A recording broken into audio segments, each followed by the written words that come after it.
Please subscribe to my channel Ashton Concept by clicking on this red button to get all notifications of my upcoming videos. Good morning friends. आज मैं बात करने वाला हूँ Newton second law of motion के बारे में।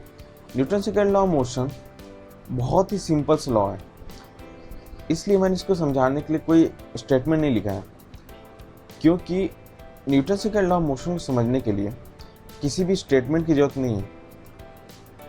बस सिंपल सा एक फॉर्मूला F=ma, यही है Newton second law of motion, जो कि नॉर्मली एवरीडे लाइफ में आप इसको एप्लीकेबल होते हुए देखते होंगे, और अगर आप नोटिस करेंगे तो आपको ईजिली ऐसे बहुत सारे एग्जांपल्स मिल जाएंगे जिसके थ्रू आप Newton second law of motion को रिलेट कर पाएंगे।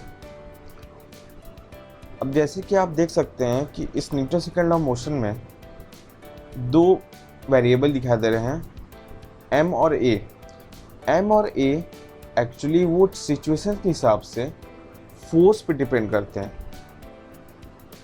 या फिर आप कह सकते हैं कि जो तीनों वेरिएबल हैं f, m और a, ये तीनों ही एक दूसरे के ऊपर सिचुएशंस के हिसाब से डिपेंड करते हैं। और वो डिपेंड कैसे करते हैं वो आगे आने वाले स्लाइड्स में मैं आपको एक्सप्लेन करूंगा, किस सिचुएशन में कौन सा वेरिएबल किस वेरिएबल पे डिपेंड करेगा। इसलिए मैंने सिंपल सा एक फॉर्मूला लिखा हुआ है इसको समझाने के लिए, जो कि है F=ma। That's it. क्योंकि ये एक सिंपल सा formula he Newton second law of motion है। कभी भी आपको Newton second law of motion को लेके टेंशन लेने की जरूरत नहीं है, क्योंकि जो Newton second law of motion है वो केवल इतना ही है, F=ma। अब Newton second law of motion को अगर आप बुक्स में पढ़ेंगे तो बहुत ही लंबे लंबे उसमें पैराग्राफ्स होते हैं और बहुत सारी चीज़ें होते हैं। एक्चुअली वो एक्सप्लेन करने के लिए उन्होंने इतने सारी चीज़ों को लिखा होता है, लेकिन एक्चुअलिटी में जो Newton second law of motion है बहुत सिंपल है और केवल एक ही फॉर्मूले पर डिपेंड करता है। डिपेंड क्या करता है वो, ये formula he second law of motion है। अब वो किस तरह है हम आगे आने वाले स्लाइड्स में देखने वाले हैं। तो चलिए देखते हैं कि F, M और A किस तरह एक दूसरे के ऊपर डिपेंड होते हैं सिचुएशंस के according. When F is directly proportional to M, तो ये है पहला सिचुएशन। इसमें हम लोग देखने वाले हैं कि किस तरह F और M एक दूसरे के ऊपर डिपेंड करेंगे सिचुएशन के अकॉर्डिंग।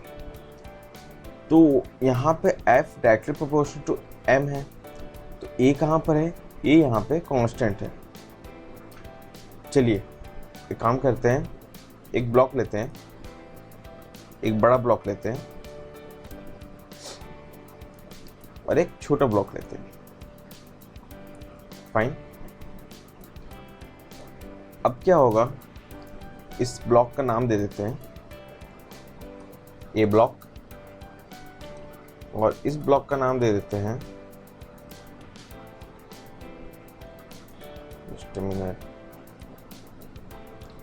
B block. ठीक है। और जो ब्लॉक ए है वो बड़ा ब्लॉक है, तो जाहिर सी बात है उसका जो मास है उसको कैपिटल M से डिनोट करते हैं, और जो छोटा बॉक्स है तो उसका मास कम होगा, इसलिए उसको स्मॉल m से डिनोट करते हैं। फाइन। तो जो पहला ब्लॉक है उसका मास ज़्यादा है, और जो छोटा ब्लॉक है जाहिर सी बात है उसका मास कम होगा। आपके सामने एक सिचुएशन में देता हूँ कि आपको दोनों ब्लॉक को same value of acceleration provide कराना है, जैसे कि a = 10 मीटर पर सेकेंड स्क्वायर। फाइन। आपको दोनों ही ब्लॉक को, ब्लॉक A और ब्लॉक B, दोनों ही ब्लॉक को 10 मीटर पर सेकेंड स्क्वायर के वैल्यू पे एक्सेलरेट कराना है। ठीक है। तो उसके लिए आप क्या करेंगे, आप एक फोर्स अप्लाई करेंगे। चलिए फोर्स अप्लाई करते हैं। आप फोर्स की डिनोट करते हैं अपन रेड कलर से, दोनों ही केस में। ठीक।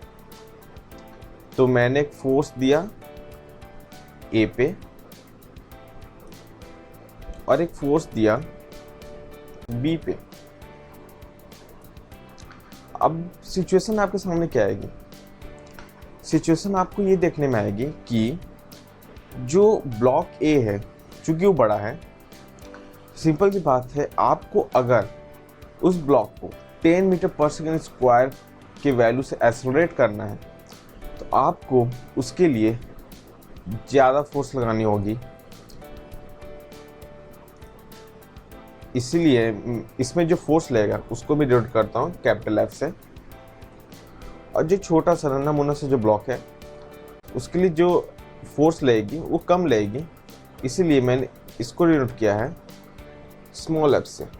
ठीक है, तो यहाँ पे आपको देखने को क्या मिल रहा है कि अगर ब्लॉक बड़ा है यानी मास ज़्यादा है, आपको same value of acceleration provide कराने के लिए डिफरेंट फोर्सेस लगाने पड़ रहे हैं according to mass of the object.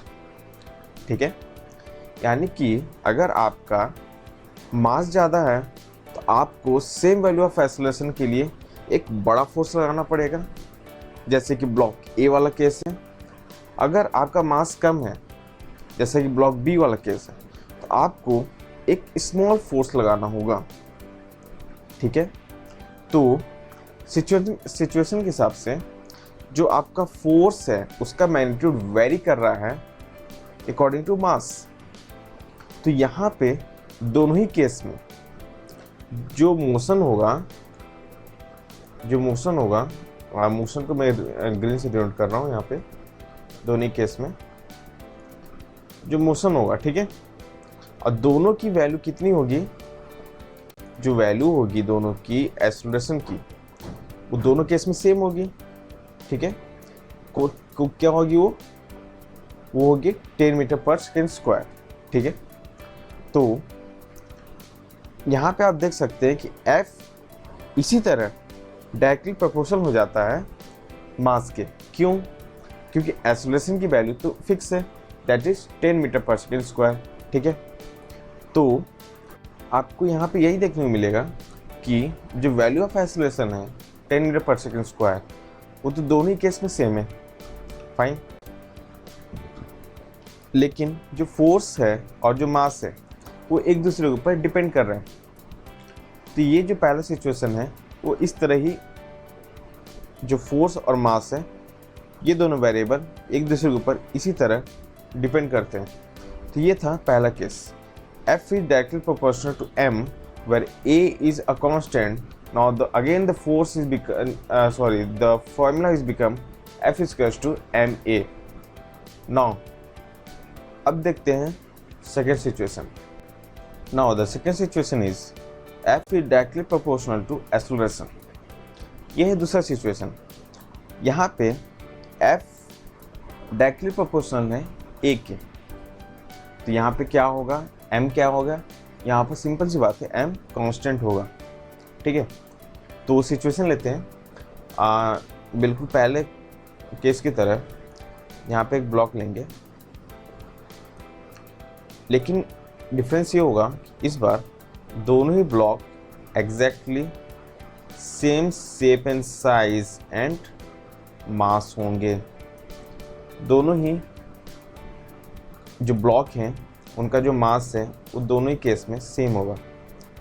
तो ले लेते हैं कैपिटल M दोनों ही केस में, फाइन। ये हो गया, दोनों ही ब्लॉक का जो मास है वो सेम है।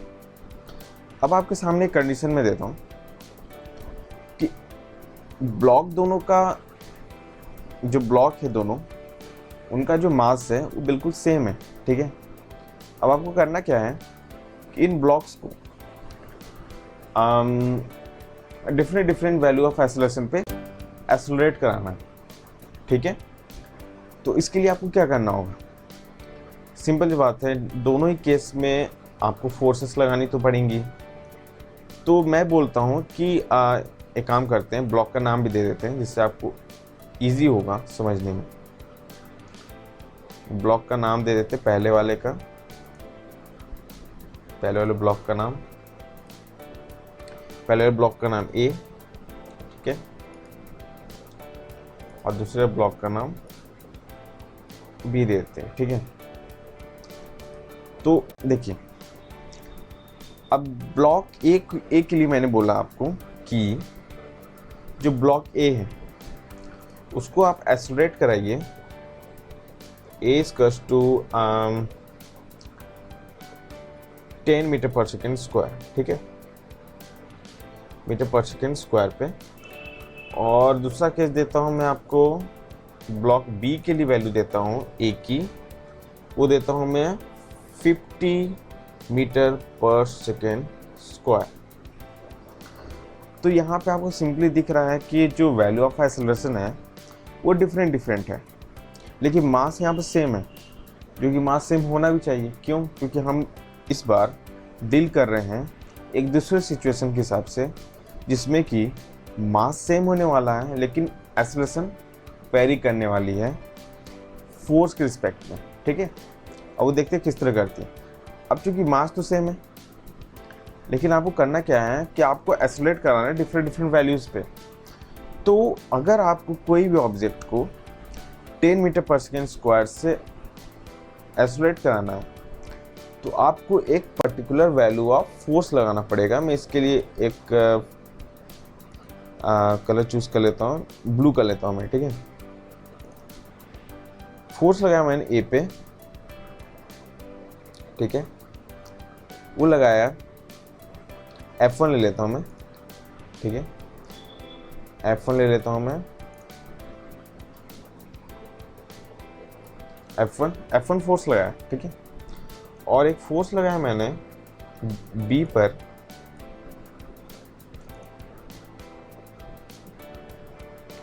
B फोर्स लगाया मैंने, और इस केस में मैं ले लेता हूँ F2 डिनोट करने के लिए, ठीक है। तो जो F1 है वो जाहिर सी बात है वो कम होगी, और जो F2 है वो जाहिर सी बात है ज़्यादा होगी। क्यों? ये सोचने वाली बात है कि दो ऑब्जेक्ट हैं, दोनों को different value of acceleration provide कराना है, तो उसके लिए अलग अलग वैल्यू ऑफ फोर्स लगानी पड़ रही है। जाहिर सी बात है क्यों लगानी पड़ेगी कि अगर आपका जो ब्लॉक ए है, अगर उसको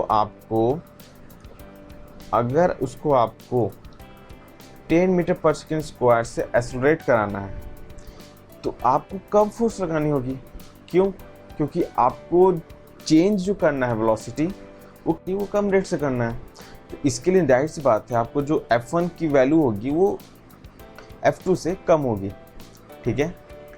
तो बहुत ही सिंपल सा केस है ये कि F1 छोटा होगा F2 से।